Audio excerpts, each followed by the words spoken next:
आज स्वतंत्रता दिवस है। 15 अगस्त की इस अविरल बेला में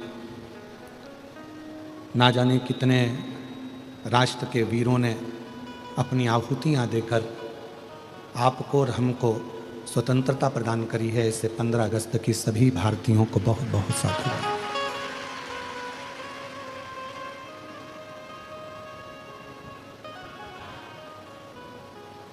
और स्वतंत्रता देने में भगवान शिव का भी बड़ा क्रम है।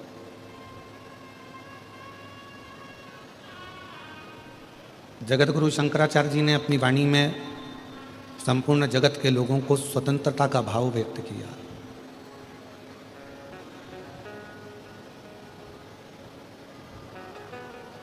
कि बंधन किसी भी चीज का ठीक नहीं होता। पाँव में अगर आप चप्पल पहन रहे हो, जूता पहन रहे हो और वो जूता भी अगर आपको दबाता है तो आप जूता बदल देते हो। पाँव में चप्पल पहन रहे हो, वो चप्पल भी यदि आपको दबाती है, पाँव में अगर टंगाती है, दबाती है, छाला कर देती है तो आप चप्पल बदल देते हो। मतलब दबना। और यही शिव तत्व कह रहा है कि हम जब जूते से नहीं दबते, चप्पल से नहीं दबते, कपड़ा यदि टंगाए तो हम कपड़ा छोड़कर दूसरा कपड़ा पहन लेते हैं, कपड़े से नहीं दबते, तो फिर इस संसार सागर में हम किससे दबे?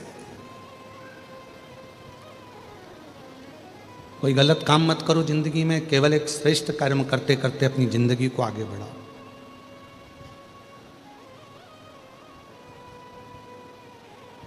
देश की एक सीमा होती है कि भारत देश इतना इतना फैला हुआ है, हमारे भारत देश की यह सीमा है।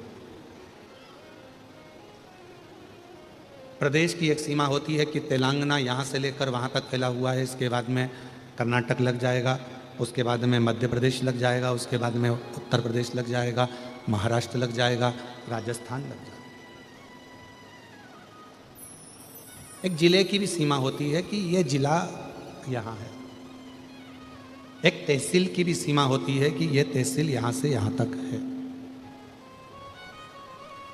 एक पुलिस की भी सीमा होती है कि पुलिस अपने एरिया में दूसरे का एरिया लग गया, बॉर्डर पर कोई है तो वो कहता है कि इधर का है, वो कहता है केस उधर का है, वो कहता है इधर का है।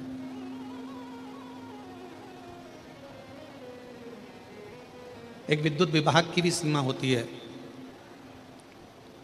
विधायक की भी सीमा होती है, तहसीलदार कलेक्टर की भी सीमा होती है, एसपी टीआई की भी सीमा होती है। सब पूरा देश सीमाओं में बंधा हुआ, सबकी सीमा होती है, पर मेरे शंकर भगवान की कोई सीमा नहीं है। जो जहां बैठकर पुकारता है मेरा शंकर वहां करुणा करने पहुंच। मेरे शंकर भगवान, मेरे शिव, मेरे ओघड़दानी, मेरे शंभु, मेरे त्रिकालदर्शी, कैलाशी, अविनाशी शिव सीमाओं में नहीं बंधे हैं। संसार सीमाओं में बन सकता है, परिवार सीमाओं में बन सकता है, कुटुंब सीमाओं में बन सकता है, देश सीमा के अंदर बन सकता है, प्रदेश सीमाओं में रह सकता है, पर शिव सीमा में नहीं।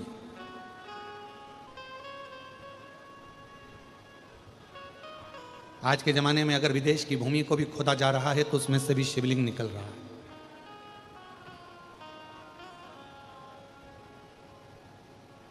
क्योंकि शंकर भगवान की कोई सीमा नहीं। कोई पशु भी उसको पुकारता है तो वो आ जाता है, कोई पक्षी भी उसको पुकारता है तो वो आ जाता है, कोई मनुष्य भी पुकारता है तो वो आ जाता है।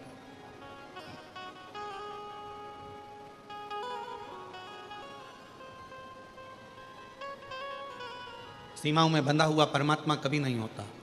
आप सभी ने श्रीमद् भागवत में गज और ग्रह की कथा सुनी होगी। एक मगर ने हाथी का पांव पकड़ लिया, हाथी ने सारे परिवार को बुलाया, कुटुंब को बुलाया, पर कोई आया नहीं। और यह हाथी की कथा नहीं है, यह अपनी भी कथा है। अंत समय में कोई तुम्हारा साथ देने वाला नहीं होगा, वेंटिलेटर पर अकेले होगे, आईसीयू के रूम में अकेले होगे, डॉक्टर सबको बाहर निकाल दे।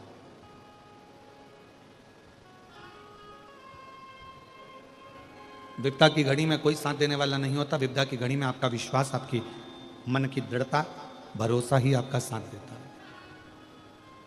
और अंत समय प्रभु आना पड़ेगा, वचन दिया तो निभाना पड़ेगा। जिनको आता है वो सब पंडालों में बैठकर साथ में बोला करो, अंत समय प्रभु आना पड़ेगा, वचन दिया तो निभाना पड़ेगा।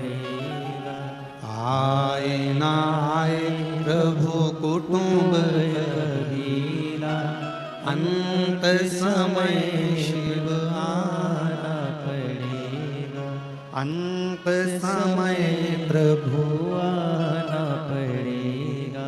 कोई आएगा ना आएगा। गज और ग्रह की कथा कहती है, हाथी के पाँव को मगर ने पकड़ लिया। हाथी के रिश्तेदार बहुत थे, कुटुंबी बहुत थे, सबने आवाज लगाया, हाथी ने पुकारा, सब आए। पानी के पास में आकर सब खड़े हो गए, पर हाथी का पाँव छुड़ाने वाला कोई भी नहीं। अब कौन पुकारे, किसको पुकारे? वो हाथी। तब हाथी की बुद्धि, भगवान शिव की कृपा से कहीं हाथी की बुद्धि श्रेष्ठ हुई और हाथी ने भगवान नारायण को पुकारा। और भगवान नारायण को पुकारा तो भगवान ने गरुण को बुलाया, चल गरुण जल्दी चल। और हाथी भगवान को पुकार रहा था, गरुण पर भगवान जा रहे थे। गरुण बहुत धीमा चल रहा था, फिर कहा थोड़ा तेज चल, और तेज चल गरुण, और तेज चल। गरुण की स्पीड नहीं बन पाई तो भगवान ने गरुण को भी त्याग दिया और दौड़ते हुए भगवान उस हाथी के पास पहुंच गए, क्योंकि बचाना जरूरी था, बचाना जरूरी। और आए ना आए प्रभु कुटुंब कबीरा, अंत समय प्रभु आना पड़ेगा, वचन दिया तो निभाना पड़ेगा। कोई आएगा ना आएगा, पर अंत समय में आपको आना पड़ेगा। अंत समय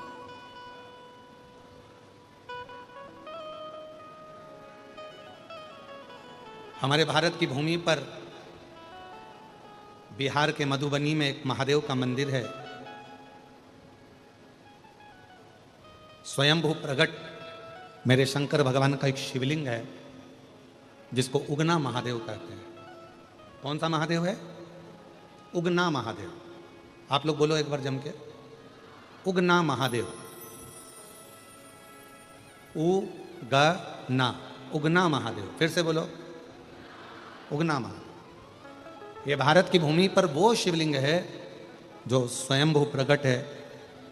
मधुबनी जिला बिहार के अंतर्गत ये उगना महादेव आते हैं।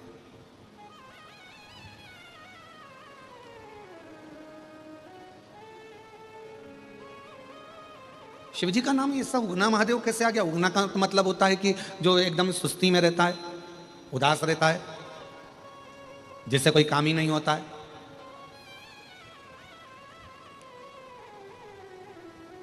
और भगवान शंकर का नाम उगना महादेव हो गया।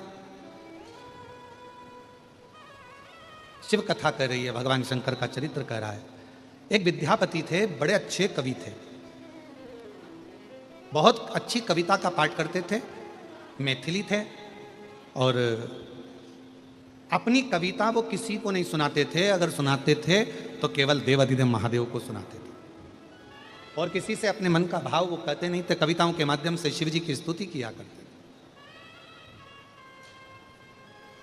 अब धीरे धीरे धीरे धीरे विद्यापति बुजुर्ग होते चले गए। अवस्था सबकी डलती है, बचपन आया है तो जवानी भी आएगी, जवानी आई है तो अधेड़ी भी आएगी, और अधेड़ी आई है तो बुढ़ापे भी आएगा। पर इतना जरूर याद रखें कि बचपन खेल में खोया, जवानी नींद भर सोया, बुढ़ापा देख कर रोया, सिराने मौत हंसती है। अंत में जब बुढ़ापा आए तो व्यक्ति को रोना ना पड़ जाए। बचपन गया जाने दो, जवानी गई जाने दो, अधेड़ी गई जाने दो, पर बुढ़ापा मत बिगड़ने दो। ये शिव महापुराण की कथा कहती है। शिव महापुराण की कथा कहती है, जब भी कैमरे वाले के सामने जाना, फोटो खिंचवाने के लिए जाना, घर से तुम पाउडर लगाकर गए कि नहीं गए उससे मतलब नहीं है। खूब सारा क्रीम लगा कर गए कि नहीं गए उससे कोई मतलब नहीं है, अच्छा कपड़ा पहन कर गए कि नहीं गए उससे कोई मतलब नहीं है। फोटो वाले के सामने आप कितना भी अच्छा कपड़ा पहन कर चले जाओ, फोटो वाले के सामने आप कितनी भी अच्छी क्रीम पाउडर लगा कर चले जाओ, फोटो वाले के सामने आप हेयर स्टाइल चेंज कर कर चले जाओ, फोटो वाले के सामने आप डेंटिंग पेंटिंग कितना भी कर कर चले जाओ, और फोटो वाले के सामने जाकर एकदम जम के जाकर सिर पे पल्लू लेकर और बैठ गए, बैठे,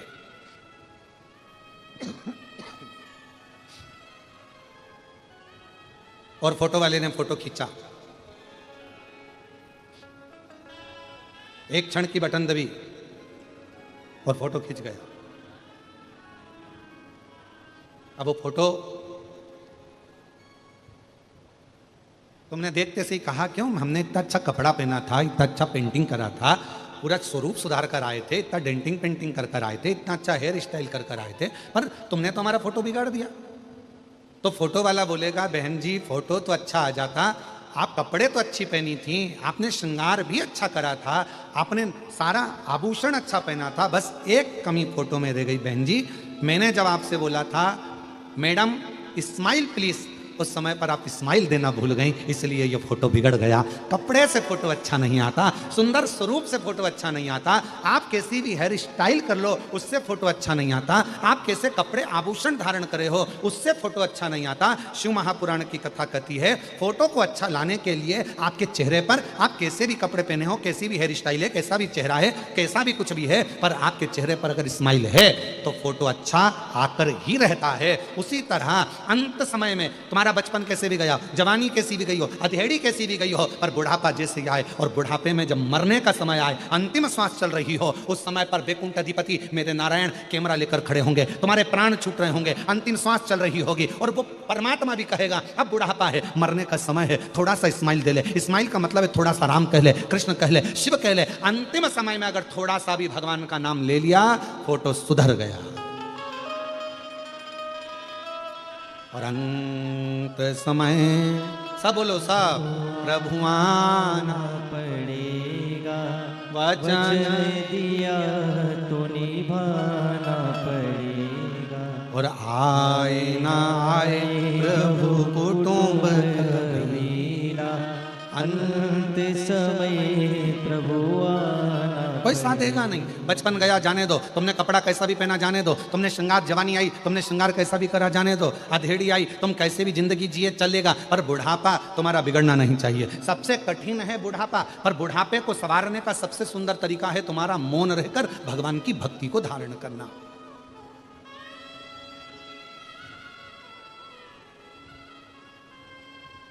दो ऐसे हैं जिनको निमंत्रण नहीं दिया जाता बुलाने के लिए, फिर भी वो आ जाते हैं। और दुनिया में कोई ऐसा पैदा नहीं हुआ जो इन दो को निमंत्रण देता, और मुझे विश्वास है हैदराबाद के लोग भी इनको निमंत्रण नहीं देते होंगे, फिर भी वो तुम्हारे यहां आ जाते हैं। दो ऐसे हैं जिनको निमंत्रण नहीं दिया जाता तो भी आते हैं, जिनको नहीं बुलाया जाता तो भी आते हैं, जिनको आमंत्रण नहीं दिया जाए तो भी आते हैं, जिनको भगाने का प्रयास किया जाए तो भी आते हैं। वो दो हैं, एक नंबर पर है बीमारी और दूसरे नंबर पर है भिखारी। ये दो ऐसे हैं जिनको निमंत्रण नहीं दिया जाता, ये दो ऐसे हैं जिनको कोई आमंत्रण नहीं दिया जाता, ये दो ऐसे हैं जिनको कोई पत्र नहीं भेजा जाता। किन किन को? जम के बोलो। पहले नंबर पर बीमारी और दूसरे नंबर पर भिखारी। इन दोनों को कोई पत्र नहीं भेजता, इन दोनों को कोई निमंत्रण नहीं भेजता, इन दोनों को कोई बुलाने का आदेश नहीं आता, फिर भी ये दो अपने घर में जरूर आते हैं, अपने द्वार पर जरूर आते हैं। पहले नंबर पर होती है बीमारी। बीमारी को कोई नहीं बुलाता, फिर भी बीमारी अच्छे अच्छे घर में, अच्छे अच्छे परिवार में, जिनके यहाँ डल्लफ के गद्दे हैं, एसी का रूम है, कालीन बिछे हुए हैं, जिनके यहाँ पानी भी आरओ का चलता है, बिस्लरी की बोतल पीते हैं, खूब अच्छे अच्छे क्रीम और पाउडर में रहते हैं, और खूब योगा भी करते हैं, एंजॉय भी करते हैं, साथ में बड़े सोच समझ कर खाते हैं। मैं बाजार की चटनी नहीं खाऊंगी, मैं बाजार का ये नहीं खाऊंगा, मैं वो नहीं खाऊंगा। उसके बाद भी बीमारी को निमंत्रण नहीं दिया जाता और बीमारी घर के अंदर प्रवेश कर जाती है। उसी तरह भिखारी, भिखारी को कोई नहीं बुलाता तो भी वो दरवाजे पर आ ही जाता है। कैसे बचोगे? कैसे बचोगे?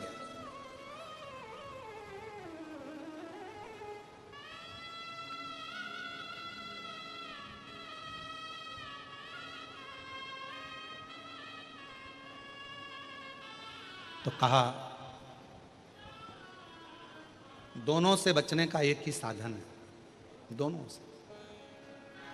अरे मुख में हो राम नाम, राम सेवा हाथ में, तू अकेला नाही प्यारे राम तेरे साथ में। और जिंदगी की बागडोर हाथ दीना नाथ के जिंदगी की बागडोर हाथ दीना नाथ के वो महलों में राखे चाहे झोपड़ी का मेरा वो महलों में राखे चाहे झोपड़ी निर्भर करता है प्रभु के नाम पर, निर्भर करता है भगवान के नाम पर। जपो, लगे रहो भगवान की अविरल भक्ति में, लगे रहो भगवान के भजन में, दोनों दूर रहेंगे, दोनों।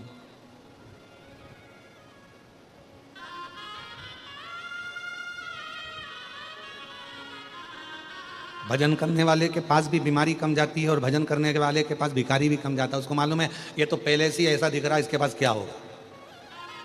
तो भिखारी सोचता है कौन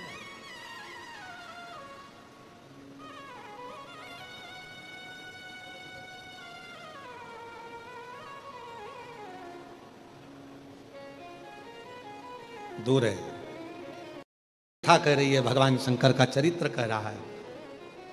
हाथी ने परमात्मा को पुकारा, कोई नहीं आया, तब परमात्मा आया, अपना गरुण छोड़कर आ गया। सीमा नहीं है मेरे भगवान की। किसी भी देश में, विदेश में, प्रदेश में, गांव में, नगर में, शहर में, कहीं पर भी रहकर आप भगवान को पुकारना प्रारंभ करो। मेरा भगवान ये नहीं दे। अब आपके यहाँ तो ये तेलंगाना में तेलुगु चलती है, कर्नाटक में। एक बहन जी ने पत्र लिखा है, हम तो कल बोलने वाले थे कि किसी को कन्नड़ आती हो तो हमारे पास आकर पत्र पढ़ दो, हमको पढ़ना नहीं आ रहा। उन्होंने कन्नड़ भाषा में लिखा है। एक बहन जी ने तेलुगु भाषा में पत्र लिखा और आगे शुरू में हिंदी में लिख दिया और लिखती है और उसमें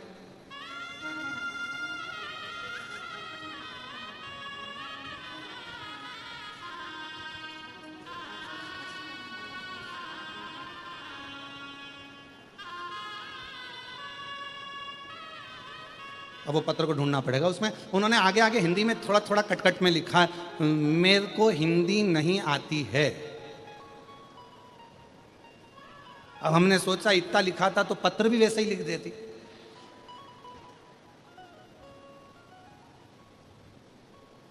अब उसके बाद में उन्होंने वो पत्र में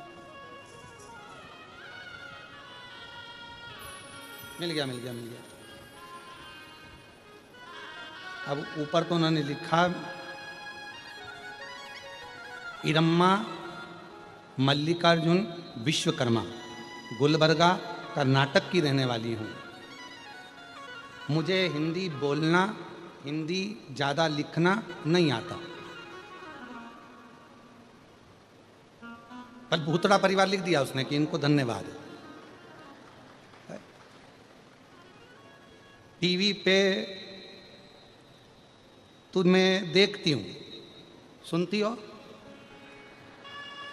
देखती। पीछे लिखा, अब पीछे लिखा पर पढ़े कौन दादा। लाओ जरा, इनमें से किसी को तो कन्नड़ आती होगी, लाओ इधर पढ़ो तो रहे जरा, जब तक अपन अपना गुनगुना ले। शंभो सर इधर आ जाओ, मिला एक कन्नड़ पढ़ने वाला मिला है जरा।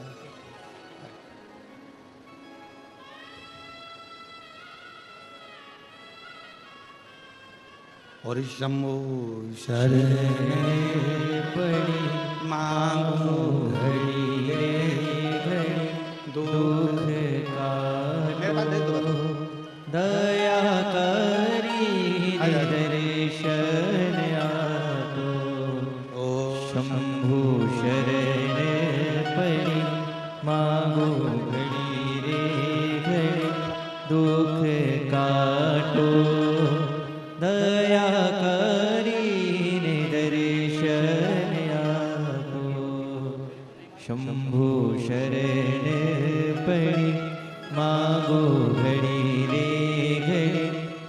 दुख काटो दया કરીને દર્શન આપો શંભુ શરણે પડી માગો ઘડી રે ઘડી દુઃખ કાટો દયા કરીને દર્શન આપો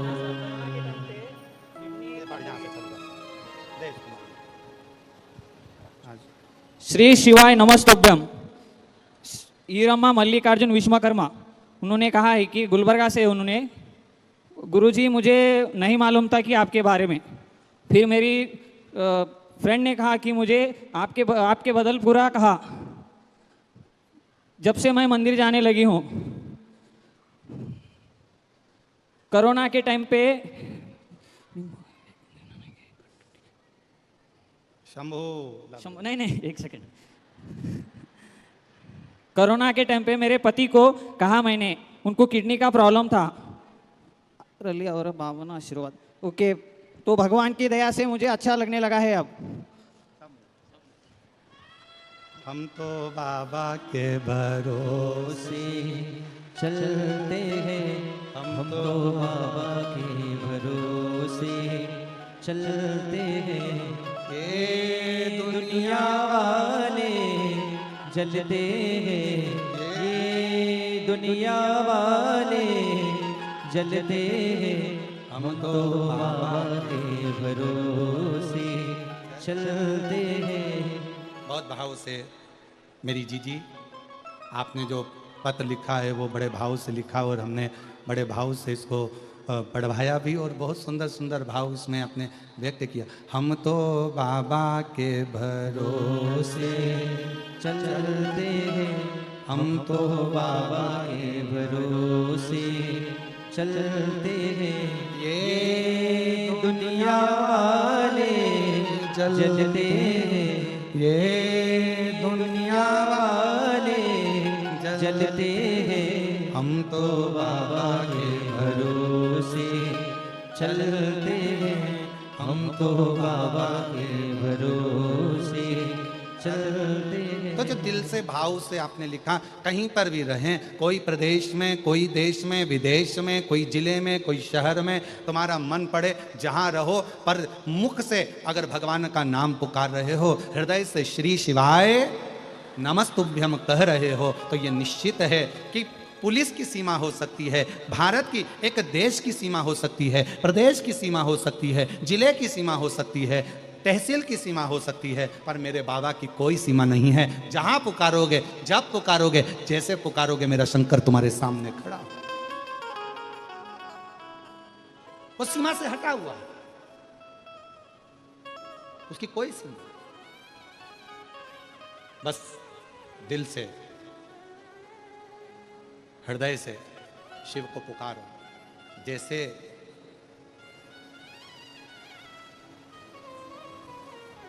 जिस समय पर माता सती के पिताजी ने, दक्ष प्रजापति ने यज्ञ रखा, सबको आमंत्रण दिया, सबको, पर माता सती जी के यहां कोई निमंत्रण नहीं दिया। और देवता क्या कर रहे थे? देव ऋषि नारद जा रहे थे तो कैलाश के ऊपर से जा रहे थे, इंद्र जा रहे थे तो कैलाश के ऊपर से जा रहे थे। क्यों? क्योंकि माता सती देखे और सती जी को लगे कि सबको निमंत्रण पत्र भेजा गया, पर मेरे पिताजी ने मेरे यहाँ ही निमंत्रण पत्र नहीं भेजा। ये दिखना चाहिए। सती मैया ने देखा इंद्र जा रहे हैं, सती मैया को कोई फर्क नहीं पड़ा। सती मैया ने देखा देव ऋषि नारद जा रहे हैं, सती मैया को कोई फर्क नहीं पड़ा। गरुण वरुण सारे देवता जा रहे थे, सती मैया को कोई फर्क नहीं पड़ा। क्यों फर्क नहीं पड़ा? कोई तुम्हारे ऊपर कितना भी नमक डाले, तुम्हें कोई फर्क नहीं पड़ता। कब तक? जब तक तुम्हारे शरीर में कोई कट ना लगा।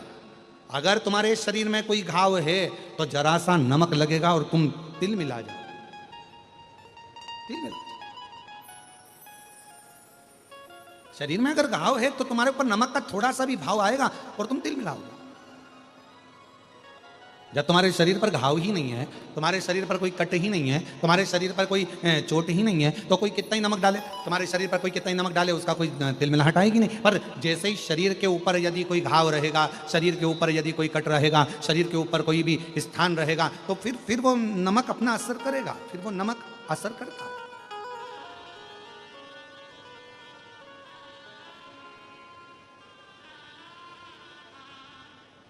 फिर वो नमक अपना असर कर सकता है।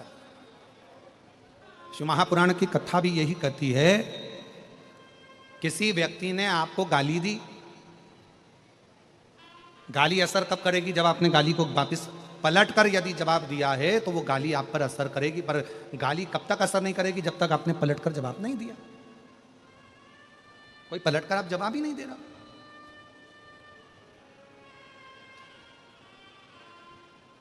किसी ने आपको अपशब्द दिया, ताना दिया, आड़ा टेढ़ा बोला, आपने अगर पलट कर जवाब दिया तो समझ लो आपने गाली को लिया। आपने पलट कर अपशब्द बोले तो मतलब आपने पलट कर उसने जवाब दिया है, तो मतलब उसने गाली को स्वीकार किया है।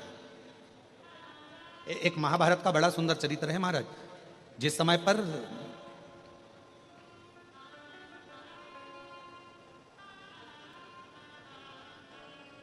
द्रौपदी के सोते हुए 5 पुत्रों को जब अश्वत्थामा ने मार दिया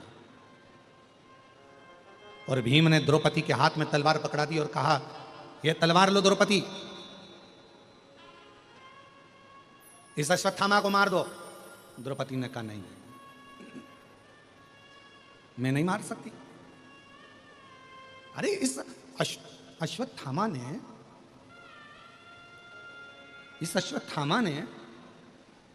तुम्हारे सोते हुए 5 पुत्रों को मार दिया द्रौपदी, तो तुम भी इसको मार दो। द्रौपदी कहती है, नहीं, ये मेरे गुरु का पुत्र है, मैं इसको मार नहीं सकती। द्रौपदी, जब इसने नहीं देखा कि कौन बच्चों को मार रहा है, कौन को मार रहा है, तो तुम क्यों देखती हो? द्रौपदी ने कहा, यदि कोई कुत्ता हमको काट लेगा तो हम कुत्ते को नहीं काट लेंगे, कोई श्वान हमको काटेगा तो हम श्वान को नहीं काटेंगे,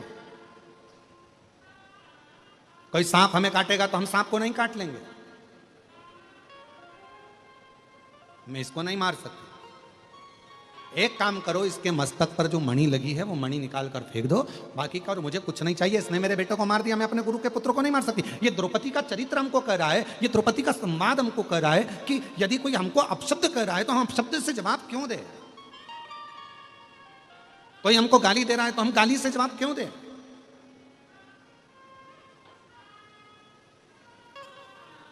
अगर हम पलट कर वही जवाब दे रहे हैं तो ये तो वही हो गया कि हमारे शरीर में घाव है। सती माता ने कोई जवाब नहीं दिया। नारद जी बार बार निकल कर जा रहे थे, इंद्रदेव निकल कर जा रहे थे, वरुण गरुण निकल कर जा रहे थे, 33 कोटि देवता दक्ष प्रजापति के यहाँ जा रहे थे। माता सती ने कोई जवाब नहीं दिया। आखिरी में हुआ क्या? जब देव ऋषि नारद ने देखा कि सती के चेहरे पर कोई सली नहीं आ रहा, तब देव ऋषि नारद माता सती के पास आ गए और सती से जाकर कहा, माँ आपके पिताजी यज्ञ रखे हैं और उस यज्ञ में सबको बुलाया, आपके पति को और आपको नहीं बुलाया। बस अब माता सती का हृदय, अब माता सती का दिल अब रोया, अब रोया। और शंभु शरणे पड़ी मांगू घड़ी रे घड़ी, दुख काटो दया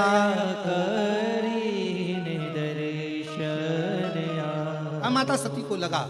और सती मैया को जैसे ही लगा तो माता सती ने अपने पति भगवान देवादिदेव महादेव से कहा, मेरे पिताजी के यहाँ यज्ञ चल रहा है, मुझे जाना चाहिए। शिव जी ने मना करा, सती मत जा। सती को समझाया, मत जा। सती मानने को तैयार नहीं, मुझे जाना चाहिए, मुझे पहुंचना है, मुझे जाना है, मेरे पिता के घर का यज्ञ है, मुझे जाना पड़ेगा। सती माता को खूब खूब भगवान शंकर ने समझाया, पर आखिरी में सती नहीं मानी और पिताजी के यहाँ यज्ञ में पहुंच गई। पहुंची तो देखा कि यहाँ सबके लिए स्थान था, पर माता सती ने देखा कि मेरे पति के लिए कोई स्थान नहीं, मेरे पति के लिए कोई स्थान। नैनों से नीर माता सती के बह रहा था, आंखों से आंसू माता सती के बह रहे थे, नैनों से अश्रु माता सती के बह रहे थे, कोई स्थान नहीं।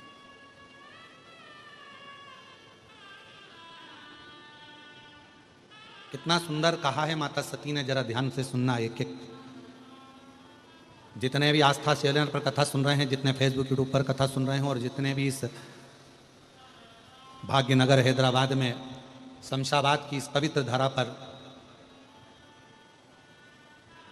भूतड़ा परिवार द्वारा आयोजित ये शिव महापुराण की कथा के ये दिव्य पंडालों में जितने भी भरे पड़े हुए शिव भक्त हैं, सब सावधानी से सुनना कि सती ने कितना बड़ा शब्द कहा है, वो एक एक व्यक्ति की बुद्धि में बैठना चाहिए। माता प्रसूति आई,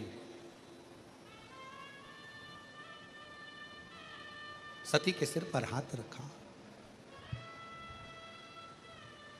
बेटी सती, बेटा सती, तू रोती क्यों है? तेरे नैनों में जल क्यों है?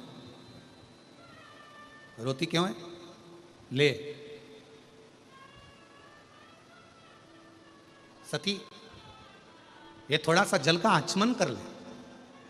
सती ने मना करा, नहीं मां, मैं नहीं। रति आ गई, रोहिणी आ गई, सबने समझाया सती को, सती ले थोड़ा सा जल का आचमन कर ले, थोड़ा सा जल पी ले सती। सती ने अपने केशों को खोलकर माता सती कहती है, सुनो मां प्रसूति, मैं सती देवाधिदेव महादेव की अर्धांगिनी मां आज एक शब्द कहती हूं, जिस स्थान पर शंकर के लिए कोई स्थान नहीं हो, जिसके घर में भगवान शंकर का शिवलिंग नहीं हो, जिस घर के अंदर, जिस भवन के अंदर शंकर का कोई स्थान ना हो, शंकर का शिवलिंग ना हो, सती कहती है उस घर का जल पीने वाला कभी मोक्ष प्राप्त नहीं कर सकता, उसे कभी मोक्ष नहीं मिल सकता। जिस घर में शंकर भगवान का शिवलिंग होता है, जिस घर में शिव का स्थान होता है, जिस घर में शंकर का एक प्रतिबिंब स्वरूप होता है, उस व्यक्ति को किसी तीर्थ में जाने की जरूरत नहीं पड़ती। सारे तीर्थ उस व्यक्ति के घर में आकर विराजमान हो जाते हैं, सारे तीर्थ आते हैं। और मेरे पिता दक्ष प्रजापति शंकर जी का अपमान कर दिया, मेरे पिता दक्ष प्रजापति शिव का अपमान कर दिया, मेरे पिता दक्ष प्रजापति ने शंकर भगवान का अपमान करा है, शिव का स्थान नहीं रखा, शंकर के बैठने का स्थान नहीं रखा, इसलिए दक्ष प्रजापति के घर का जल मेरे लिए श्रेष्ठ नहीं है। मैं यहाँ जल, तुम मां प्रसूति कर रही है, ये तो तेरे पिता का घर है, पिता का घर है पर शिव का घर नहीं है। ये पिता का घर है पर शिव का घर नहीं है। और मेरी जीजियों, मेरे जीजाओं, मेरी बेटियों, बेटाओं, मेरी माताओं, मेरे भाई बुजुर्ग बंधुओं, स्मरण रखना, प्रत्येक घर में भगवान शंकर का एक छोटे से छोटा शिवलिंग जरूर होना चाहिए, जरूर होना चाहिए। कल हमारे श्री ब्रजगोपाल जी भूतड़ा जी और श्रीमती दीपाली जी भूतड़ा जी दोनों एक प्रश्न कर रहे थे। कल उन्होंने कहा, गुरुजी हमारे पास में 2 शिवलिंग थे, तो किसी ने कहा कि एक शिवलिंग रखो, एक शिवलिंग हटा दो, तो उसको रखना चाहिए नहीं रखना चाहिए। हमने कहा, हमने कल भी कथा में कहा था, 1 से 1000 तक भी अगर तुम्हारे घर में शिवलिंग है तो वो दोष नहीं देते, वो तुम्हारा कल्याण ही करते हैं। किसी अन्य देवता की मूर्ति अगर तुम्हारे घर में है तो किसी देवता की अगर मूर्ति तुम्हारे घर के अंदर है तो वो 1-2 हो सकती है, 2 से ज़्यादा नहीं हो सकती है। पर भगवान शंकर का यदि शिवलिंग तुम्हारे घर में है, 1 है, 2 है, 3 है, 4 है, 50 हैं, 100 हैं, 200 हैं, 500 हैं, 1000 हैं, 10,000 हैं, कितने भी हैं, तुम्हारे घर का वो शिवलिंग कभी तुमको दुख नहीं देगा, कभी कष्ट नहीं देगा, कभी तकलीफ नहीं देगा।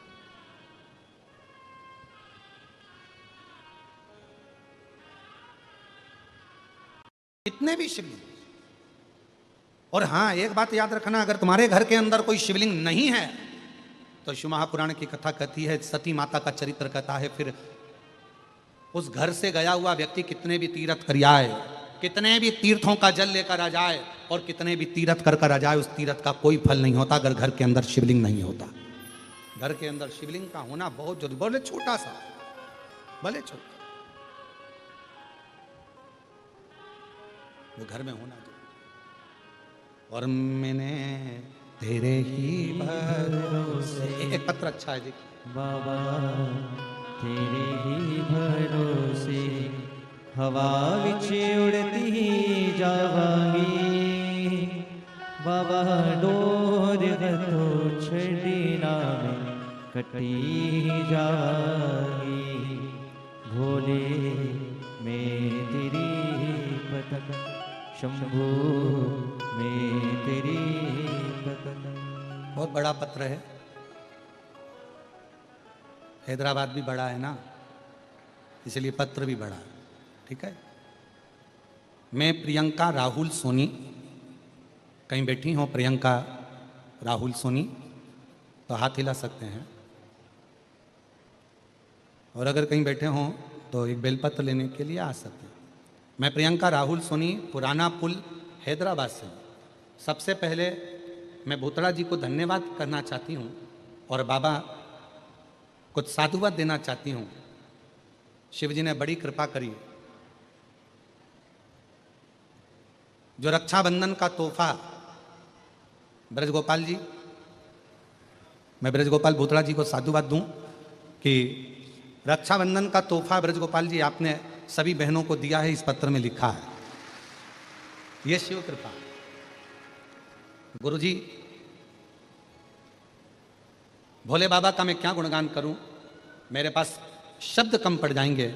मेरी शादी हुई और मेरी नौकरी नहीं लग पा रही थी, तब बाबा की कृपा से पहली बार आपकी कथा सुनना प्रारंभ करी, शिव जी को जल चढ़ाना प्रारंभ करा और बाबा की कृपा से एक बहुत बड़ी कंपनी में मेरा जॉब लग गया। गुरुदेव मेरी बेटी का जन्म हुआ और जन्म होने के बाद उसके मुंह में एक छाला हो गया। डॉक्टर को दिखाया तो डॉक्टर ने कह दिया इसका ऑपरेशन करना पड़ेगा।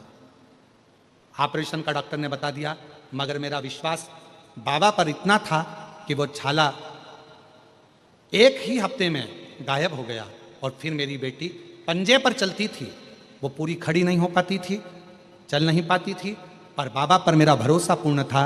डॉक्टर ने कहा था ये ऐसी ही चलेगी, पर बाबा की कृपा से शिवजी के चढ़े हुए जल से आज मेरी बेटी पूरी चलने लगी और बाबा की कृपा से उसका पूरा पांव रखा। मैं शिव को प्रणाम करने के लिए आया और तेरी कृपा का क्या है भरोसा कब किस पर हो जाए जरा सी। एक लाइन अच्छी लिखी है, अरे लुटा दिया भंडार काशी वाले ने और कर दिया माला काशी वाले, जो जैसी भावना लाया वो वैसा ही फल पाया, नहीं खाली उसे लौटाया वो मन ही मन हर्षाया, और कर कर दिया दिया माला माल काशी वाले ने, लुटा दिया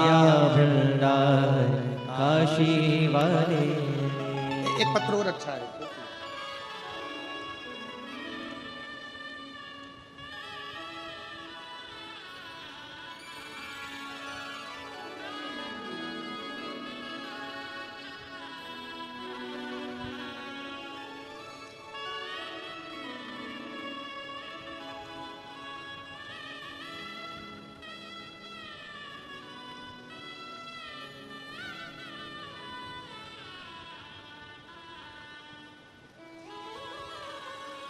मैं कविता यादव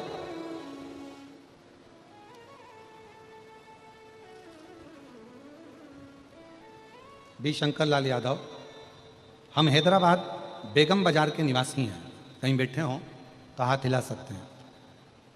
हैदराबाद बेगम बाजार के निवासी हैं।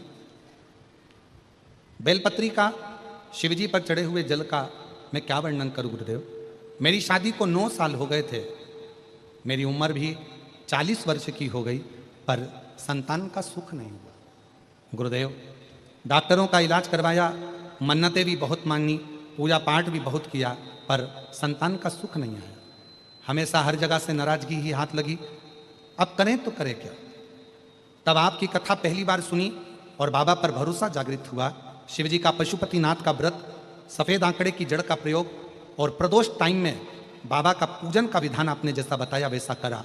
बाबा की 2022 से कथा सुनना प्रारंभ करी। अवस्था बहुत हो गई थी, 40 साल की मेरी उम्र हो गई, पर संतान का योग नहीं बन रहा था। तब बाबा की कृपा से पहली बार पशुपति व्रत किया और सफ़ेद आंकड़े की जड़ का प्रयोग किया। बाबा ने ऐसी कृपा करी गुरुदेव कि 9 साल के बाद मेरे घर में बाबा की कृपा से 23/9/2023 को बाबा की कृपा से मेरे घर में एक बेटे ने जन्म ले लिया, जिसका नाम मैंने भुवनेश्वर यादव रखा। यह शिव की कृपा से,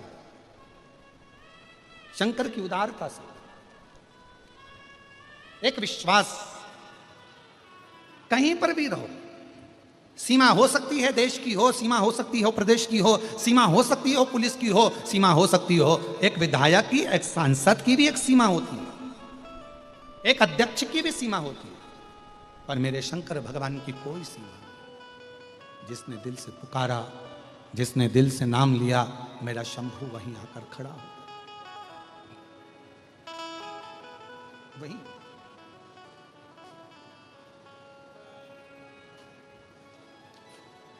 बस उसमें आपका दिखावा नहीं होना चाहिए। देखिए, सती माता से कह रही हैं, माता प्रसूति की ये थोड़ा सा जल का आचमन कर लो, और माता प्रसूति के शब्द सुनकर माता सती करेगी, भले मेरे पिता का घर पर जल नहीं पीऊंगी, क्योंकि यहां शिव का स्थान नहीं है। जहां शिव नहीं है वहां कोई तीर्थ नहीं है। चाहे दुनिया में तीर्थ जाकर कितना भी जल इकट्ठा कर लेके आओ, कोई कहे हम गंगा का जल लाएं, कोई कहे हम सरयू जी का जल लाएं, कोई कहे हम मंदाकिनी का जल लाएं, कोई कहे हम यमुना जी का जल लाएं, कोई कहे हम छिपरा का जल लाएं, कोई कहे हम नर्मदा का जल लेकर आए। सारी दुनिया का जल एकत्रित कर लो, सारी दुनिया का सारे देवताओं को एकत्रित कर लो, पर यदि शंकर का कोई स्थान नहीं, शिवलिंग नहीं, तो उस घर के जल का भी कोई महत्व नहीं।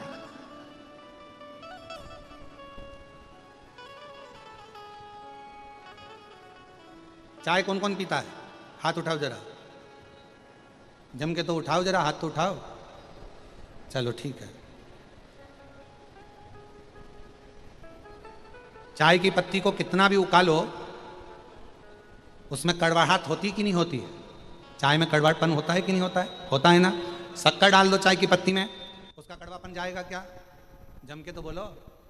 और शक्कर डाल दो चाय की पत्ती में, उसका कड़वापन जाएगा क्या? नहीं जाएगा। चाय का कड़वापन कब जाएगा? जब चाय में थोड़ा सा दूध डल जाएगा। दूध चाय के अंदर गया कि उसका कड़वापन समाप्त हो जाएगा। उसी तरह पूरी जिंदगी कड़वी है। मनुष्य की देह मिली है भोगने के लिए। कभी परिवार, नाते, रिश्ते, कुटुंब, कबीले, ये सब चलेंगे। सारा दुख जिंदगी का हमारे सामने आएगा, सबका सामना करना पड़ेगा।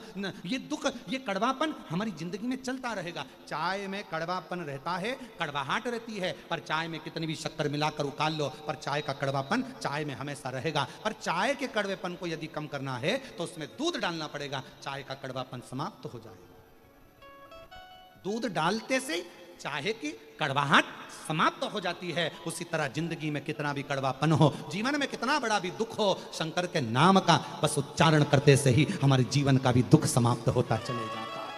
हमारे जीवन का भी दुख, हमारे जीवन का भी कड़वापन, हमारे जीवन का भी एक कुछ भी अमंगल हो, वो समाप्त होते चले जाता है। जीवन मंगलमय होना चालू हो जाता है, आनंदित होना चालू हो जाता है। इसलिए चाय को उकालो, शक्कर भी कितना डाल दो, अदरक भी कितना डाल दो, इलायची भी कितना डाल दो, पर चाय की कड़वाहट दूध से ही समाप्त होगी। उसी तरह मनुष्य देह के जीवन का दुख शिव नाम से ही समाप्त हो। शिव नाम से कहीं पर भी बैठकर कभी भी श्री शिवाय नमस्तुभ्यं, श्री शिवाय नमस्तुभ्यं। सब बोलिए, श्री शिवाय नमस्तुभ्यं, श्री शिवाय नमस्तुभ्यं, श्री शिवाय नमस्तुभ्यं, श्री शिवाय नमस्तुभ्यं। मात्र उच्चारण मात्र से जीव जब पुकारे ओम नमः शिवाय। अब कोई कहे गुरुजी ओम स्त्री को बोलना चाहिए कि नहीं बोलना चाहिए, पुरुष को कैसे बोलना चाहिए, स्त्री को कैसे बोलना चाहिए, तो हम तो कहेंगे कोई प्रपंच में मत फंसो, तुम्हारा मन करे, तुम्हारा दिल करे वैसे भगवान को पुकारो। हाथी को स्तुति करना नहीं आती थी, हाथी कोई मंत्र नहीं जानता था, हाथी कोई पाठ करना नहीं जानता था, हाथी कोई स्तुति करना नहीं जानता था। बस हाथी ने तो एक पुष्प कमल का तोड़ा और भगवान को ऊपर देखकर पुकारने लगा, और भगवान नारायण गरुण छोड़कर भागकर हाथी के लिए पधार गए, हाथी के लिए दौड़ पड़े।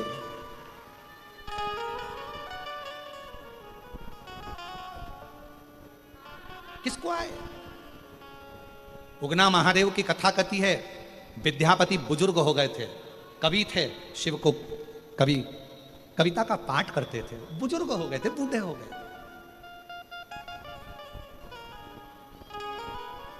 विद्यापति, उगना महादेव की कथा कथी है विद्यापति। एक दिन मन में सोच रहे थे अब शरीर से बनता नहीं है। शिव महापुराण में वायव्य संहिता में भगवान तुमरुका जी चंचुला देवी से कहते हैं कि चंचुला सुनो, ब्रह्मा ब्रह्मलोक में रहते हैं, भगवान विष्णु बैकुंठ लोक में रहते हैं, भगवान शंकर मृत्यु लोक के देवता हैं, पृथ्वी के देवता हैं। जब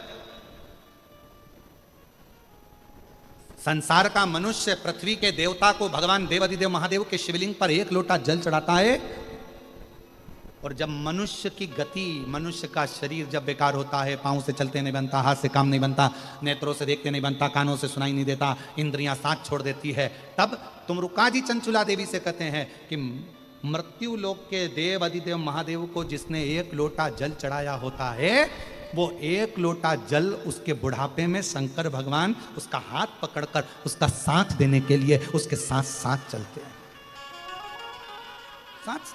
इसलिए सारी समस्या का हल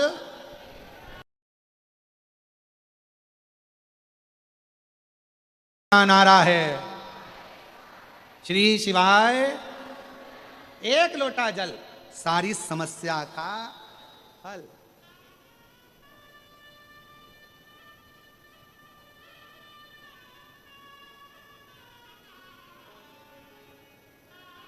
शिव जी को एक लोटा जल चढ़ाओ, शंकर जी का ये चढ़ा हुआ जल एक ना एक दिन काम आएगा।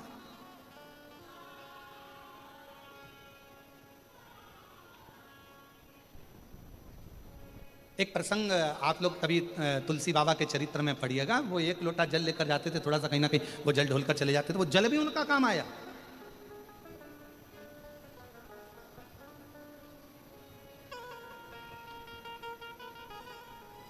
चलो एक बात और, एक प्रैक्टिकल करके देखो, कहीं सियोर वाला महाराज जी कहीं गड़बड़ तो नहीं बोल रहा है, तो प्रैक्टिकल जरूर करना।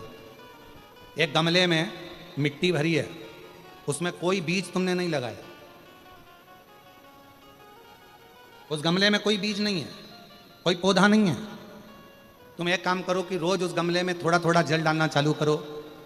अब तुमने ना तो बीज लगाया, ना उसमें कोई कलम लगाई, ना कोई उसमें डाली लगाई, ना तुमने कुछ लगाया, उसके बाद भी उस गमले के अंदर, उस गमले में जल चढ़ाते चढ़ाते चढ़ाते चढ़ाते एक ना एक पौधा छोटा सा अपने आप अंकुरित हो जाएगा। तुम्हें मालूम नहीं पड़ेगा कि इसमें पौधा कहां से आ गया, इसमें तो बीज ही नहीं था, इसमें तो कलम ही नहीं थी, इसमें तो कोई पौधा ही नहीं था, फिर आखिर यह पौधा आया कहां से? केवल जल चढ़ाते रहे। उसी तरह शिव महापुराण की कथा कहती है, आप शंकर जी के मंदिर में नित्य प्रति एक लोटा जल चढ़ाते रहो, आप शंकर जी के दरवाजे पर रोज जाकर एक लोटा जल समर्पित करते रहो, एक ना एक दिन तुम्हारे भीतर एक विश्वास का पौधा प्रकट होगा, तुम्हारे घर में एक खुशी का पौधा प्रकट होगा, एक आनंद का पौधा प्रकट होगा, और वो खुशी, वो आनंद आपके जीवन को इतना आनंदित कर देगी कि आप उन्नति की सीढ़ी पर चढ़ते चले जाओ।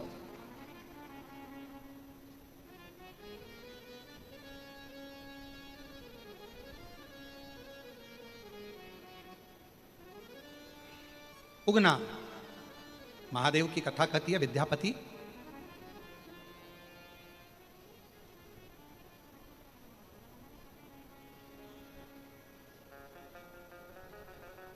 अवस्था डल गई थी तो विद्यापति चल नहीं। अब शिव की कृपा देखिएगा जरा, शंकर भगवान को कथा, भगवान शंकर का भजन करने वाला, शिव का स्मरण करने वाला, शिव को एक लोटा जल चढ़ाने वाला, शिव कथा श्रवण करने वाले के साथ शिव कैसा साथ देते हैं वो सुनिएगा। और ये कथा बहुत पुरानी नहीं है, बहुत पुरानी नहीं, यही कलिकाल की कथा है। भारत की भूमि पर एक उगना महादेव का शिवलिंग स्वयंभू प्रकट इसी कलिकाल का, इसी कलयुग का है, कोई दूसरे समय का नहीं है। विद्यापति एक दिन बैठे हुए थे, शिव जी को लगा आजकल विद्यापति कविता पाठ नहीं करते, मुझे सुनने को नहीं मिलता, क्यों ना मैं जाऊं विद्यापति के पास। मेरे ओघड़दानी जब जाने लगे तो पार्वती जी ने पूछा कि प्रभु आप कहां जा रहे हो, कहां जा रहे हो? प्रभु और हो के नंदी पैसावार। सुन के भक्तों कहाँ जा रहे हो? को किस जगह पर जा रहे हो? पूछा। कहाँ जा? शिव जी कुछ बोले। फिर माता पार्वती जी ने पूछा, प्रभु आप जहाँ कर रहे हो? शंकर भगवान कुछ नहीं बोले। फिर माता पार्वती जी ने फिर पूछा, तो पार्वती जी के शब्द सुनकर शिव जी ने कहा, एक विद्यापति है, बहुत अच्छा कविता का पाठ करता है। जब वो कविता पढ़ता है तो मुझे बड़ा सुनने में आनंद आता है, परंतु अब शरीर उसका ढल गया है, तो मैंने सोचा अब उससे नहीं बनता तो मैं उसकी सेवा करूंगा। शिव जी आप सेवा करोगे? हाँ भोले बाबा आप? हाँ। पार्वती जी ने कहा,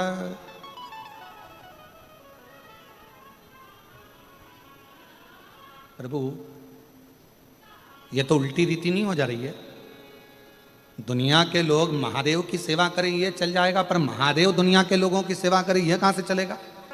शंकर भगवान बोले, सुनो पार्वती, जब किसी मनुष्य के भजन का बल बढ़ जाता है, उसकी भक्ति का बल बढ़ जाता है, और मनुष्य जब धीरे धीरे अवस्था ढलती जाती है, तब उसका परिवार साथ छोड़ देता है। पर शंकर जी कहते हैं, पार्वती मैं साथ नहीं छोड़ता, जब सब साथ छोड़ देते हैं तब मैं हाथ पकड़कर उसको आगे बढ़ाकर लेकर जाता हूं, तब मैं जाता हूं।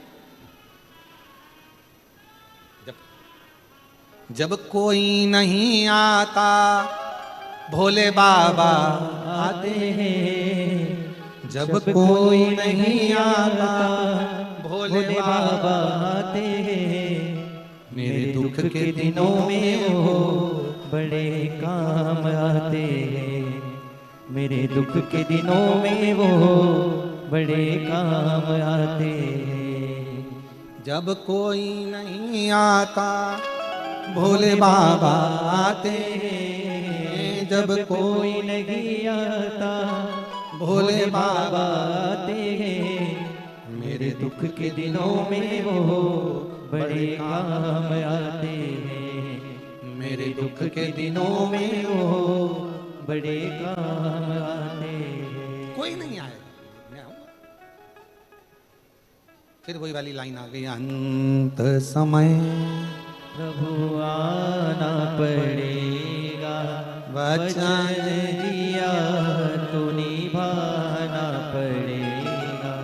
आए ना आए प्रभु कुटुंब कबीला, अंत समय प्रभु आना कोई ना आए पड़ेगा। तो तू आना, कोई ना आए तू।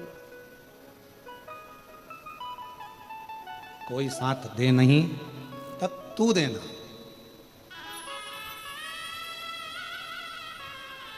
जब कोई ना निभाए तब तू निभाना। हे मेरे कालाधिपति महाकाल, मेरे दुख के पल में तू दौड़ कर जरूर आना, दौड़ कर जरूर।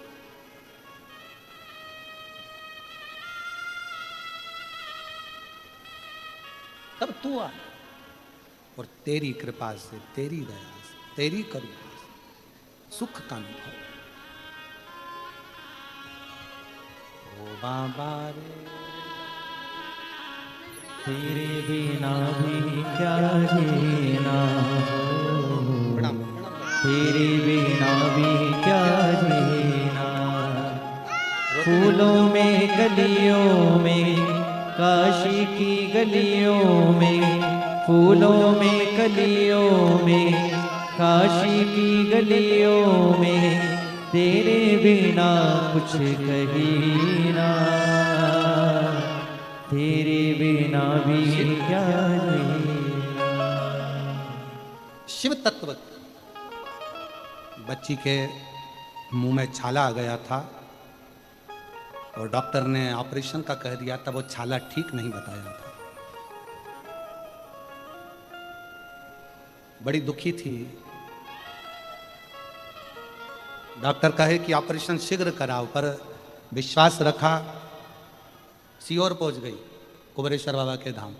अभी बोली वो, और फिर निवेदन करूं, दुनिया में जब सब जगह से हार जाओ तब एक बार कुबेरेश्वर धाम जरूर जाओ, जरूर। और वहाँ पहुंचकर बाबा से विनय कर कर रुद्राक्ष लेकर कंकर शंकर लेकर आई, पूजन करा, जल बेटी को पिलाया। दूसरी बार डॉक्टर से जांच कराई तो मुंह में छाला समाप्त हो गया था, वो छाला फिर था नहीं। डॉक्टर ने कहा सारी रिपोर्ट अच्छी हो गई है, कोई जरूरत नहीं। शिव शिव है, शंभु, विश्वास मूल है, भरोसा। और वो भरोसा आपका आपको अंत समय तक निपटा है, वो विश्वास। कहा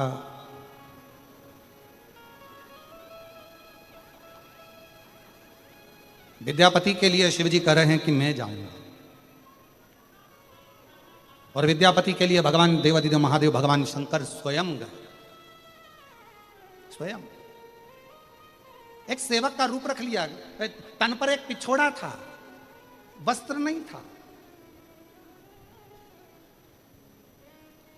एक लंबी सी चोटी थी मेरे भोले बाबा की, मस्तक पर एक छोटा सा त्रिपुंड लगा हुआ था मेरे शिव जी को, तन पर एक धोती लपेटे हुए थे मेरे बाबा भोलेनाथ। और विद्यापति के दरवाजे पर पहुंच गए और आवाज लगाकर कहा विद्यापति जी, ओ विद्यापति जी, विद्यापति जी, ओ विद्यापति जी। विद्यापति जी को आवाज लगाई, विद्यापति जी ने आवाज सुनी, अंदर बुलाया, कौन है रे, अंदर आ।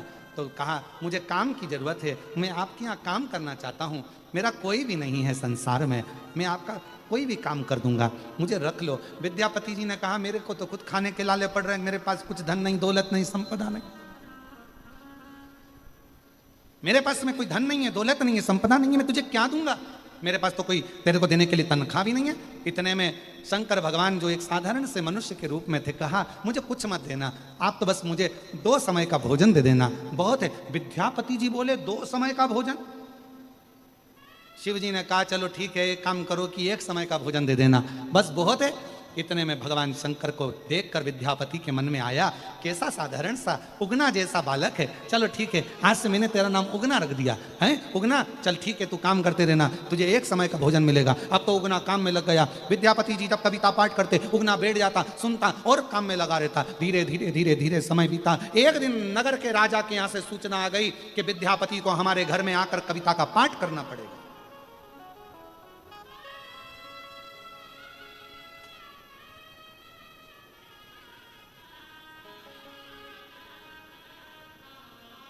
विद्यापति को हमारे आना है। और देखो शिव की जब कृपा होती है ना, जा पर कृपा राम की होई, ता पर कृपा करे सब कोई। जिस पर परमात्मा की कृपा होगी उस पर सबकी कृपा होगी। राजा के यहां से सूचना आ गई विद्यापति जी के यहाँ, विद्यापति आपको हमारे यहाँ आकर पाठ करना है। विद्यापति खुश हो गए, जिंदगी में पहली बार किसी राजा के यहाँ जाकर मुझे कविता पाठ करने का मौका मिलेगा। विद्यापति चल दिए, चले, उगना साथ में। चलते चलते बीच रास्ते में विद्यापति जी को प्यास लगने लगी, बहुत तेज। अरे उगना, बहुत प्यास लग रही है, जल्दी जल लेकर आ। उगना ने देखा ना कोई तालाब है, ना बावड़ी है, ना कुआं है,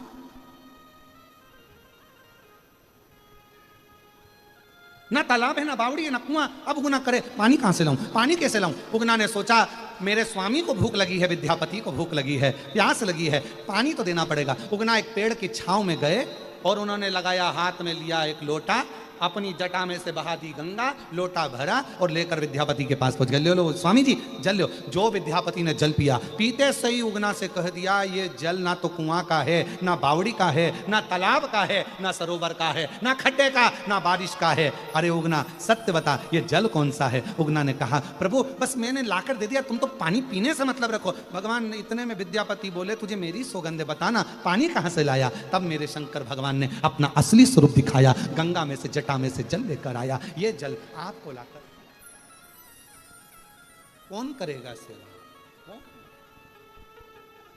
अंत समय प्रभु कौन करेगा सेवा? कोई नहीं आने वाला।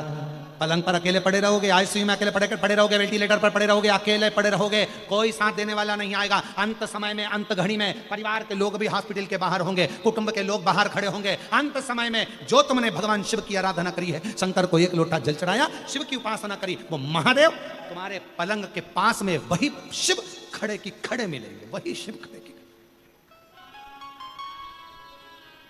विद्यापति ने जो शिव जी का दर्शन करा, आप मेरे घर में नौकरी कर रहे हो, मेरे घर में। उगना ने कहा विद्यापति जी से आप किसी को मत बताना कि मैं शंकर जी हूं, जब तक नहीं बताओगे, जब तक आपके साथ रहूंगा, अगर किसी को मालूम पड़ गया तो फिर नहीं रह सकता मैं आपके साथ, फिर मुझे जाना पड़ेगा।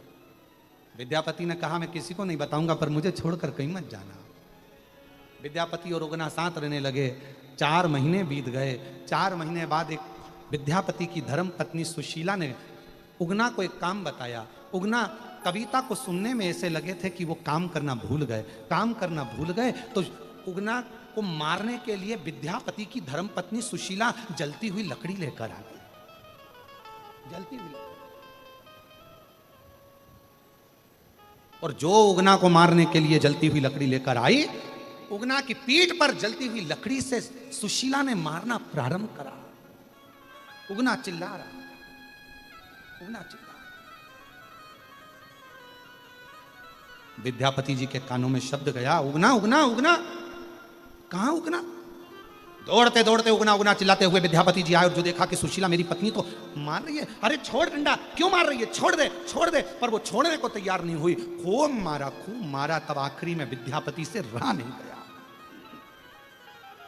और विद्यापति जी ने कह दिया, अरे ओ बावरी, तू जिसको मार रही है ना, ये शंकर है, शंकर शिव है। जो सुना शिव, उतनी देर में तो मेरे शंकर भगवान वहीं से ओझल हो गए।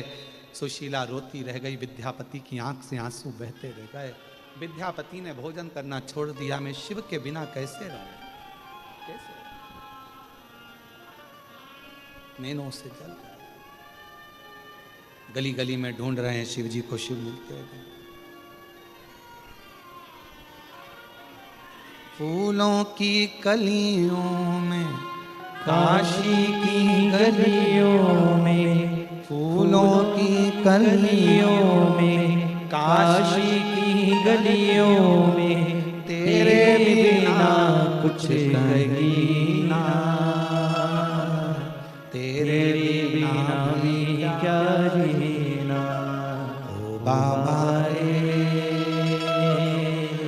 तेरे बिना भी क्या जीना। ओ शंभु रे, तेरे बिना भी क्या जीना। फूलों की कलियों में, काशी की गलियों में, फूलों की गलियों में, काशी की गलियों में, तेरे बिना कुछ कहीं ना, तेरे बिना भी क्या जीना। ओ शंभु रे, तेरे बिना भी क्या जीना। ओ बाबा रे, तेरे बिना भी क्या जीना। विद्यापति रो रहे हैं, शिव जी को ढूंढ रहे हैं, कहां मिले शिव। भोजन त्याग दिया विद्यापति ने। सुशीला दिन रात रोती शिव के लिए। आखिरी में मेरे शंकर भगवान को वापिस विद्यापति के सामने प्रकट होना ही पड़ा। वापिस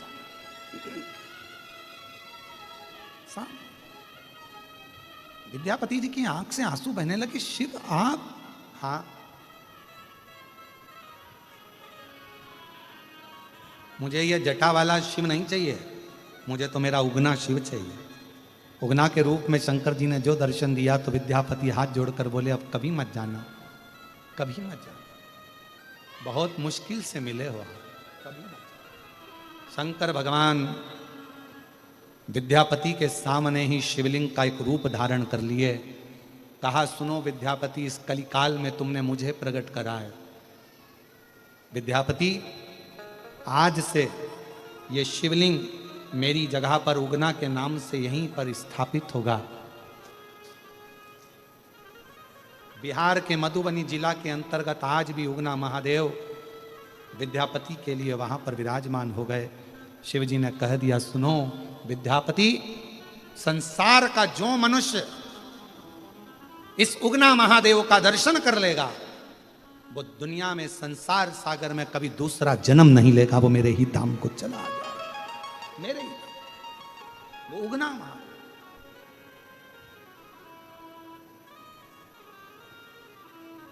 एक स्वतंत्रता मेरे शिव ने दी है, मेरे शंकर।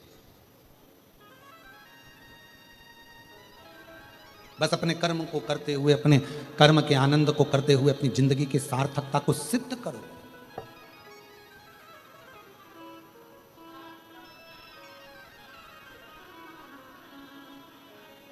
और जब आप अपनी जिंदगी के सभी कार्य को अच्छे से करेंगे तो जीवन अपने आप आनंदित होता चले जाएगा।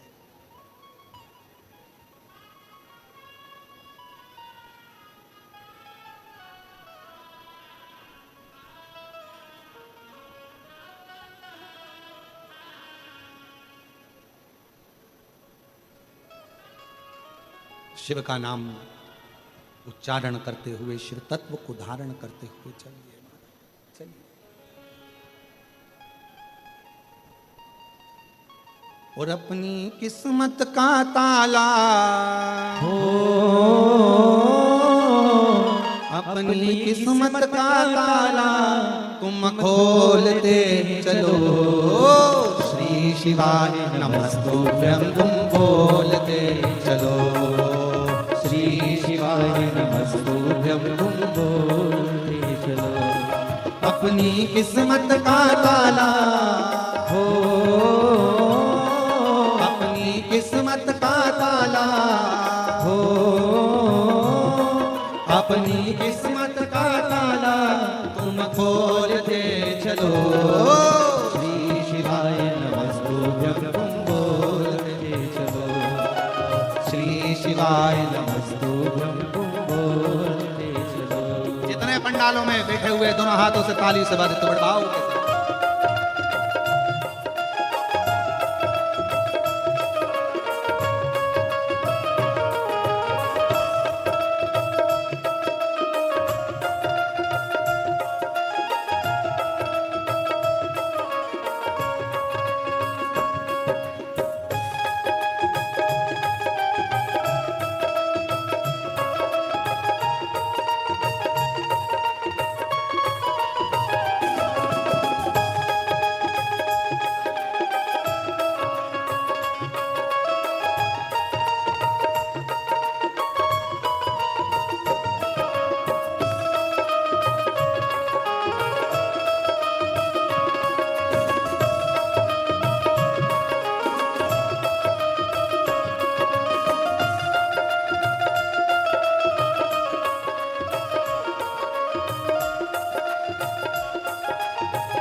समझाना बड़ा मुश्किल है, समझाना बड़ा मुश्किल है। आखिर वो दर्द दिल है, आखिर वो दर्द दिल है। सच्चा दरबार लगा है ये भोले की महफिल है। सच्चा दरबार लगा है ये भोले की महफिल है। नैनों को डमरू वाले का हो, नैनों को डमरू वाले का हो, नैनों को डमरू वाले का दीदार चाहिए। वो काशी रहने वाला भोलानाथ चाहिए, वो काशी रहने वाला भोलानाथ चाहिए। अपनी किस्मत का ताला, अपनी किस्मत का ताला हो, अपनी किस्मत का ताला तुम खोलते चलो। श्री शिवाय नमस्तुभ्यं तुम बोलते चलो। श्री शिवाय नमस्तुभ्यं तुम बोलते चलो। शंभो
कुछ कमी नार मानो की, कुछ कमी नार मानो की, तेरे इन दीवानों की, तेरे इन दीवानों की।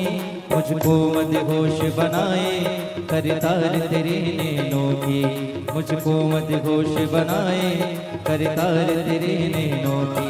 नैनों को भोले बाबा का हो, नैनों को काशी वाले का दीदार चाहिए, वो काशी रहने वाला भोलानाथ चाहिए, वो काशी रहने वाला भोलानाथ चाहिए।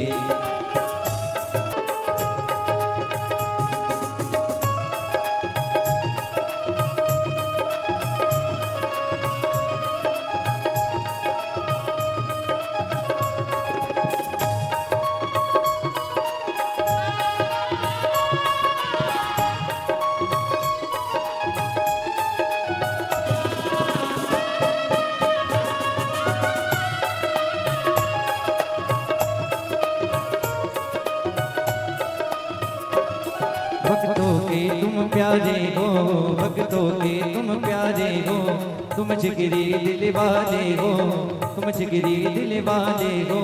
कितनों पे डोरे डाले तेरे नैन बड़े मत वाले, कितनों पे डोरे डाले तेरे नैन बड़े मत वाले। नैनों को काशी वाले का हो,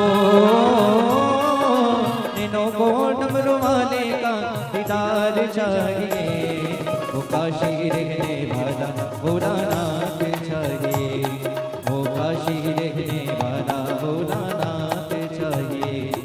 अपनी किस्मत का ताला हो,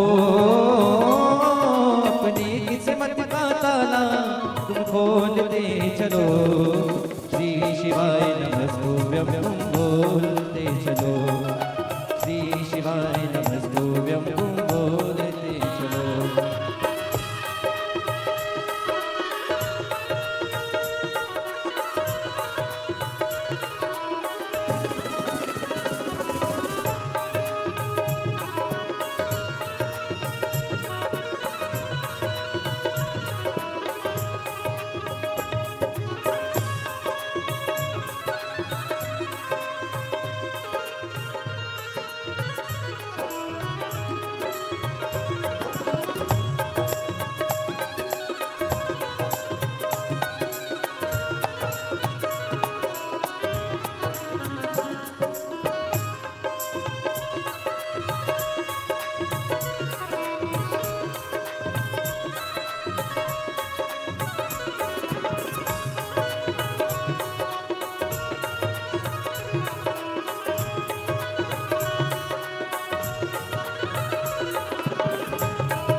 शंभो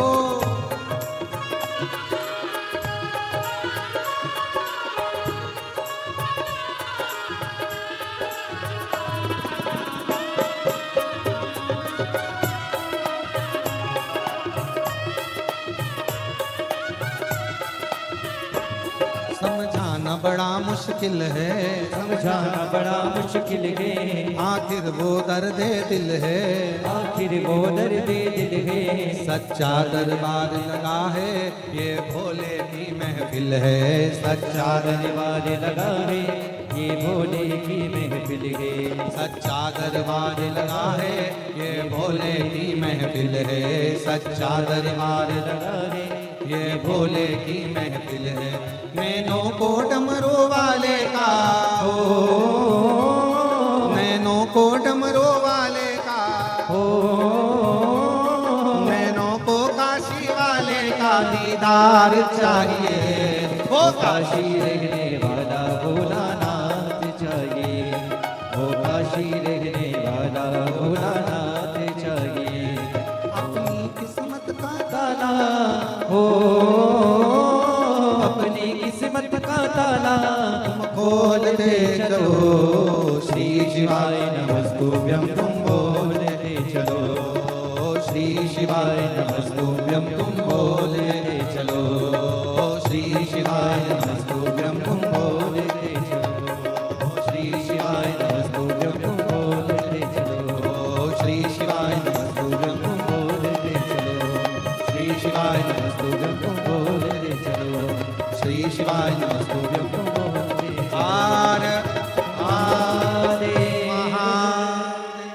अपने स्थान पर बैठकर भगवान शिव जी से अपने मन का भाव कहिए, दिल से प्रार्थना करिए, विनय करिए, निवेदन करिए, बाबा को अपने मन का भाव कहिए, बड़े आनंद के साथ हृदय से बाबा को प्रार्थना करो।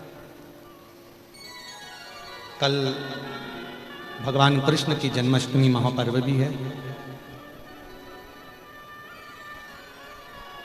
साल में एक दिन ऐसा होता है, हमारे ठाकुर जी श्री कल्लू जी स्नान करते हैं, उसका YouTube पर लाइव प्रसारण भी होता है।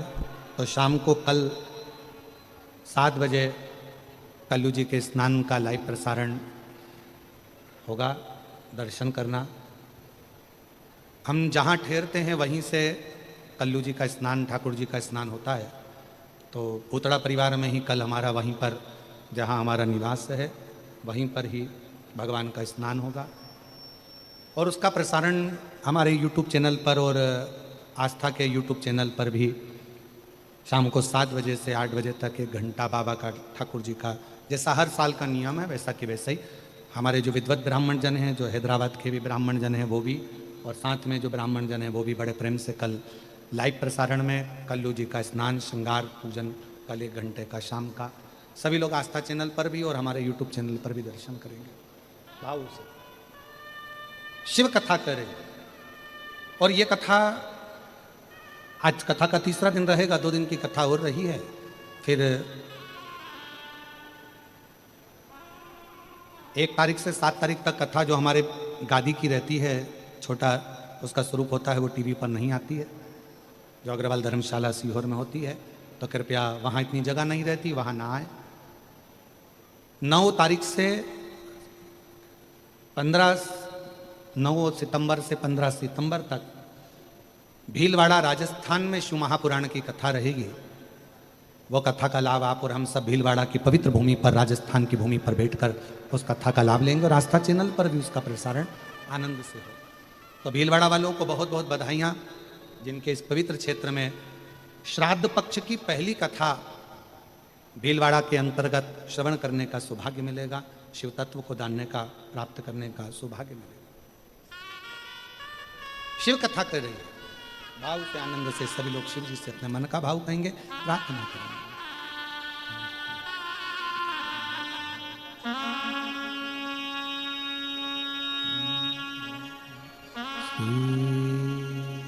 शिवाय नमस्तुभ्यं, श्री शिवाय नमस्तुभ्यं, श्री शिवाय नमस्तुभ्यं, श्री शिवाय नमस्तुभ्यं, श्री शिवाय नमस्तुभ्यं। भोला सब दुख काटो मारा, ओ भोला सब दुख काटो मारा। शिव शंकर जपो तेरी माला, भोले बाबा जपो तेरी माला, भोला सब दुख काटो मारा, ओ भोला सब दुख काटो मारा। वेश है मंगल मंगलकारी, वेश है मंगल मंगलकारी। शमशान वासी हमारा, शमशान वासी हमारा, ओ भोला सब दुख काटो हमारा, ओ भोला सब दुख काटो हमारा।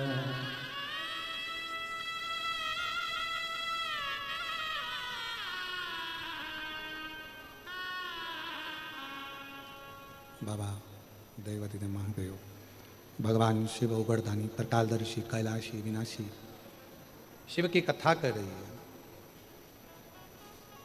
भगवान शंकर जी का संवाद कर रहा है। मां सती अपने पिता के घर का एक अंजलि जल भी ग्रहण नहीं कर रही,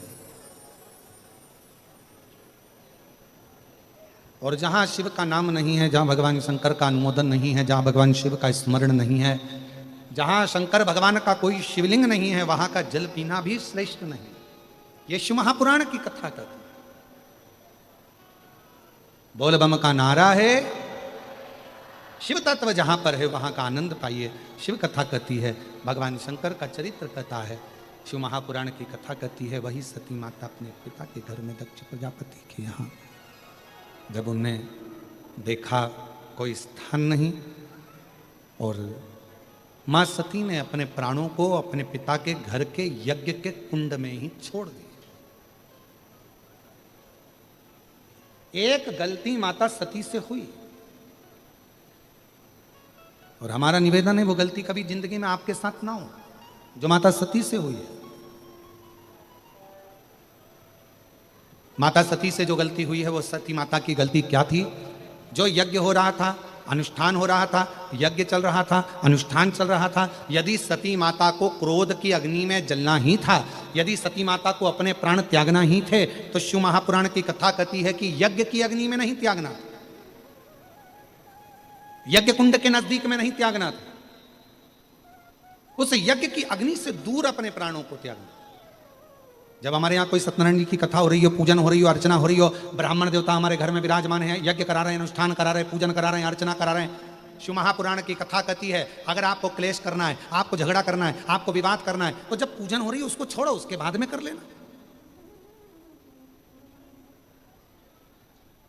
पर कई लोगों की आदत रहती है, कई लोगों की आदत रहती है, वो जब जब अनुष्ठान चलता है, पूजन चलती है, हमने देखा है, हैदराबाद के श्रोताओं को मैं धन्यवाद देता हूं, आप सभी को, भाग्यनगर वासियों को, कि बड़ी सावधानी से, बड़ी शांति से आप लोग शिव महापुराण की कथा को श्रवण कर रहे हैं। नहीं तो कई जगह तो अगर जरा सी भी जगह बैठने की नहीं मिले तो लोग चिल्ला चोट करने लगते हैं, आवाज़ चिल्लाने लगते हैं, हमें यहाँ जगह चाहिए, हमें वहाँ बैठना है, हमें ऐसा करना है, हमें वैसा करना है। पर धन्य हैदराबाद की मेरी जीजियों और मेरे जीजा, मैं आपको प्रणाम करता हूँ,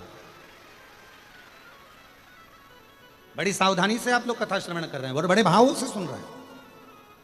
और मेरे बाबा से यही प्रार्थना है, बाबा जिस भाव से ये लोग कथा सुनने के लिए आए हैं, पंडालों में बैठे हुए हैं, और कितने पंडाल लगाए, 1 2 3 4 5 और छोटे छोटे और ना जाने कितने पंडाल। मैं श्री ब्रज गोपाल जी भूतड़ा जी को धन्यवाद दूंगा कि आप बहुत व्यवस्थाओं के साथ इस शिव महापुराण की कथा को करवा रहे हैं, बहुत व्यवस्था।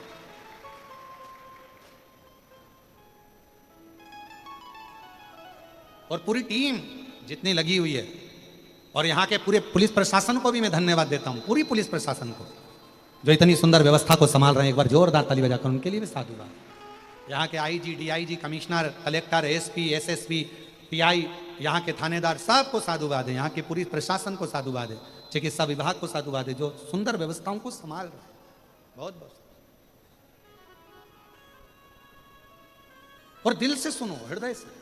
जब हम दिल से कुछ बोलेंगे ना बाबा को, ये जो नेत्र बंद कर कर श्री शिवाय नमस्तुभ्यम आप और हम जो 5 बार बोलते हैं, और उसके बाद कहते हैं बाबा सब दुख काटो, उसके बाद 2 क्षण का जो मौन होता है, उस मौन में आप शिव जी आपके दिल की बात बाबा सुनता है, और बाबा की बात आप सुनते हो। आप जो कहते हो शिव उसको स्वीकार करता है, शिव स्वीकार करता है। और उसका प्रमाण एक पत्र है, देखिए कितना सुंदर पत्र आया।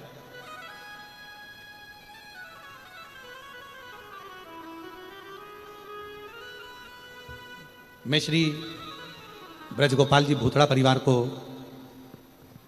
बहुत बहुत धन्यवाद देती हूँ, जिन्होंने हमारे इस तेलंगाना में पहली बार शिव महापुराण की कथा कराकर हमको सुनने का सौभाग्य दिया।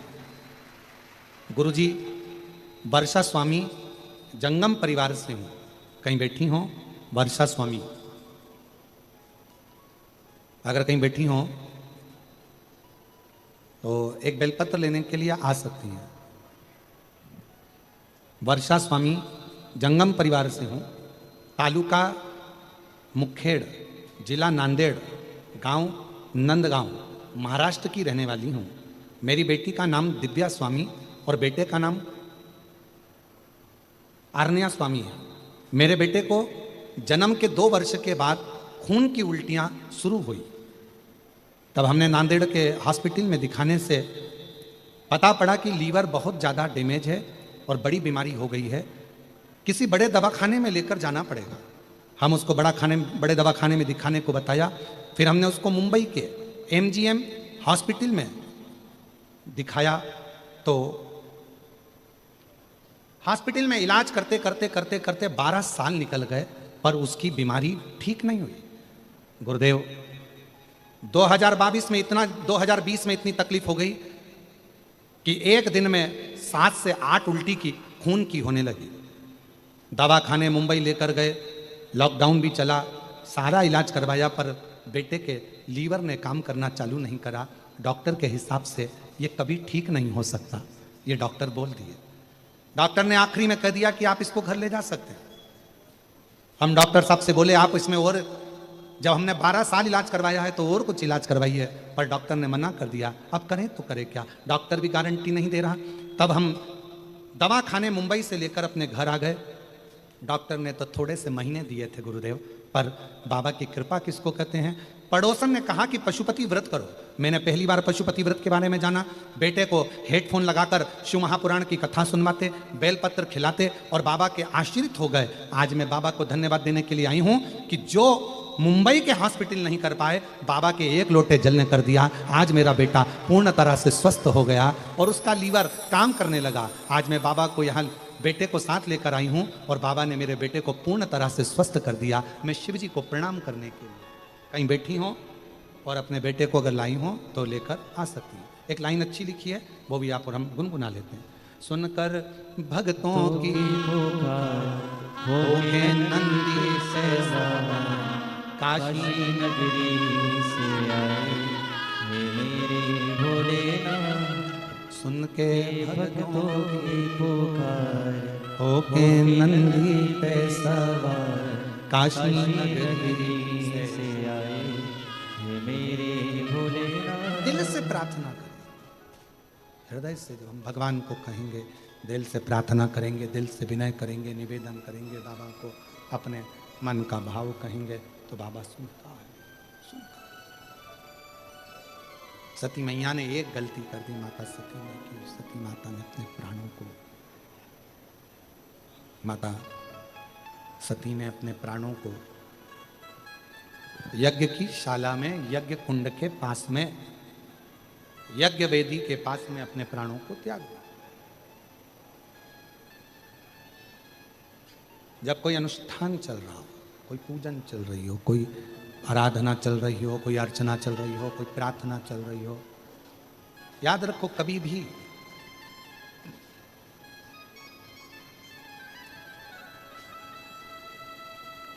उस आराधना में, उस साधना में, उस पूजन में, उस अर्चना में कभी भी कोई अड़ंगा उत्पन्न मत करो। अच्छा काम हो रहा हो, रिटर्न बड़ा रिटर्न। अच्छा काम हो रहा हो